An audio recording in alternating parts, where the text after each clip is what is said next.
Sorry for the late review for episode 2 of Peacemaker season 2. Got a little busy, wasn't able to get the video out, so we're going to give you a nice little double feature today. So, starting off in episode 2, we have Rick Flag Sr. going through the files and finding out how his son Rick Flag Jr. died. And of course, we all know how he passed away. John Cena unalives him in the Suicide Squad movie near the end, so we get our motivation why Rick Flag Sr. wants to take down Peacemaker. We then transition to Adebayo going to her ex's apartment. They split up. She goes in there to get some stuff. Her ex is in there. They have a little bit of an argument. So showing a little bit more character development and what is going on and how the events of season 1 are affecting each character differently. So we have Adebayo and her ex going through her breakup. It's Adebayo thinks they're going to get back together. They think it's just a break. The ex is telling her, no, we're done. Don't know where it's going to go. Don't know if they get back together, but we shall see. We then transition to Amelia, who's in a pharmacy trying to get stuff for her wounds from the bar fight she sustained. And we have her talking with this lady who thinks she's maybe in an abusive relationship. So this lady tries giving her some help, letting her know it's okay, you can reach out. And we have a hilarious scene. Amelia goes off on this lady like she normally does, pushes her away anyway, tries to get close to her. But then there's this dude in there that's like looking at this, and she makes this hilarious joke about him looking like Beaker from the Muppets, and this other random lady that's beside him. He's like, "Do I look like him?" She's like, "Kinda." He's like, "Is that a bad thing?" She's like, "Yeah." That scene was funny. I was laughing during it. It was a great scene. We then transition to John is still spying on Peacemaker. And then we have one of the funniest characters, I think, in this season so far. Tim Meadows comes into play. He's another agent. He is sent from Rick Flag and Argus to go help with the investigation on Peacemaker because they think with John being friends with Peacemaker and having close ties with him, he's not going to be able to perform his job well. And Tim Meadows' character is everything he does is freaking funny. He has no concept of a filter when he's talking. He says things trying to be funny, cool, and hip, and he sounds like Unk status, but it's done so well in this episode. He was one of my favorite parts of the whole scene. John Cena then eventually goes and gets Adrian Chase to help him get rid of the dead Peacemaker that he killed from the alternate universe. And we have a pretty gory scene. It involves saws, so you can understand where this is going. It gets a little graphic, but what they do during this scene, playing the song choice they chose for it, it makes it hilarious because Adrian Chase is enjoying his time while doing this because, he's a psycho. John Cena's in here just like questioning everything, like what's going on. It was a very well done scene. While this is happening, Chris finds the cell phone of the Chris that is now unalive, and he starts looking through the pictures and stuff on the phone.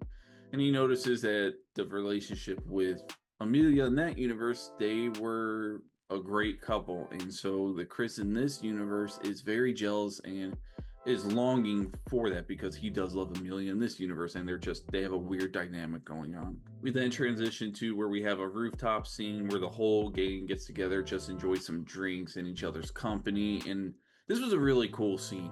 There's some character building between John Cena and Amelia in here. She's still like pushing him away, doesn't want to be with him, and she's just kind of cold towards him all the time. And everybody seemed like the characters play so well together. Their chemistry in the scenes are really good. They each get their like little snippet of humor and talking up and catching with each other. I like that scene.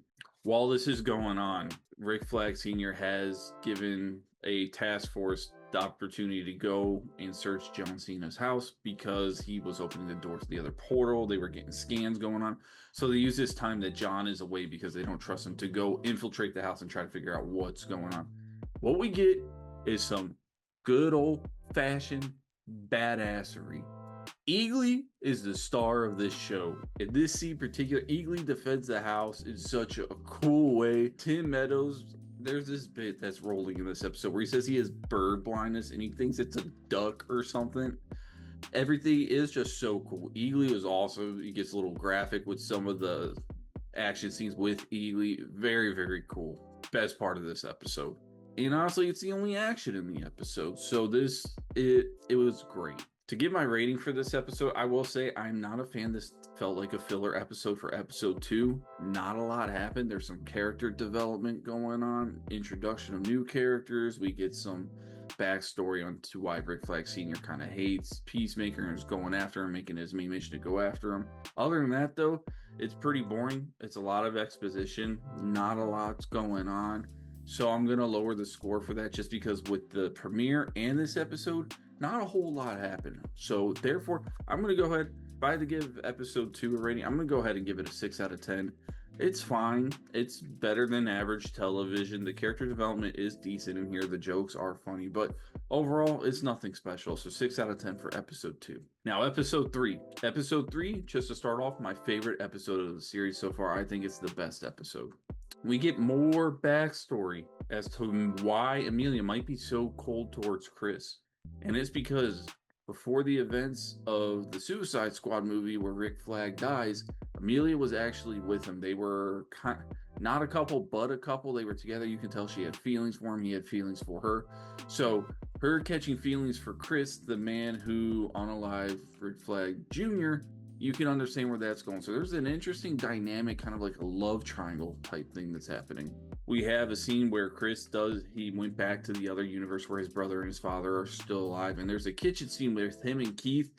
Really funny, really well done. I love Keith's character. He's really good in this show. And the way John Cena acts with him, they like bring the best out of each other in these scenes. And I really enjoy the scenes. There were some funny jokes in there.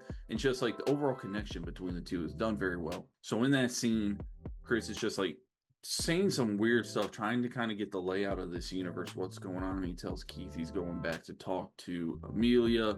He's going to try to patch things up with her. And he hints at, are you sure you should do that with the, Jarhead? And they're hinting at Rick Flag Jr. in this episode. So while that's going on, he asks him some questions, some test questions. He's like, hey, can I borrow your truck? And he's like, dude, why do you need my truck? Why don't you just take the Peace Cycle? And this scene was so cool. Him riding through town, being loved by everybody. The Peace Cycle looks cool. It fits the character so well. You can tell that Chris is enjoying being in this universe way more than his other one, trying to live a false reality. We have a scene that's followed by Adebayo talking to Amelia. They're back at her place after the rooftop shenanigans, and everybody's, waking up being hungover. She's trying to figure out what's going on with you and Chris. You two were hanging out a lot, and then all of a sudden you just don't. And, Amelia, very reluctant, doesn't want to open up to anybody. She kind of says nothing's happening, and we kind of go on with that. We have Adrian Chase doing some weird humor, just injecting his weird behaviors into this scene. Makes the scene flow really well. They try getting him out of the scene by telling him that they think John isn't breathing or whatever in the bathroom. He should go check on him. Followed by a hilarious dialogue between John and Adrian Chase, where John's like, why are you sticking your fingers in my mouth? It's just funny. John's character is so good. Like the dry humor he has in this show is some of my favorite parts of the show. So Chris, while he's on his Peace Cycle, goes and drives to the Argus in that universe to meet up with Amelia. While he meets Amelia, he walks up and runs into Rick Flag Jr. And this starts just messing with his mind because, he's dealing with the guilt of what he did to him in the Suicide Squad movie. And we have a hilarious scene while Chris and Amelia are talking to each other. Rick is just hiding around corners trying to stalk and watch them and see what's going on because, those two are dating right now, Amelia and Rick. And he knows what's going on with Chris and why Chris is coming back. So funny scene. They go to leave. They go on a walk, and Chris and Amelia have a nice little date together. They're walking around, having hot dogs, and you can tell these two still really have feelings for each other. While they're walking, though, a fantastic choice was made for the music. While they're walking through town, they go ahead and they play some Ozzy Osbourne. Rest in peace, Ozzy. I thought that was so good. Made me tear up a little bit. It's upsetting. It still doesn't feel real that Ozzy's gone, so I really like that. While they're sitting on a park bench, though, we finally get some action. Something happens. We have a bomb explode very near to both Chris and Emily. They go flying back. Bodies flying, parts of bodies flying. It's brutal. The Sons of Liberty, it looks like a terrorist organization or something, are going into a federal building. Their goal is to destroy one federal building a week or something. If their demands aren't met or something happens. I kind of missed some of that.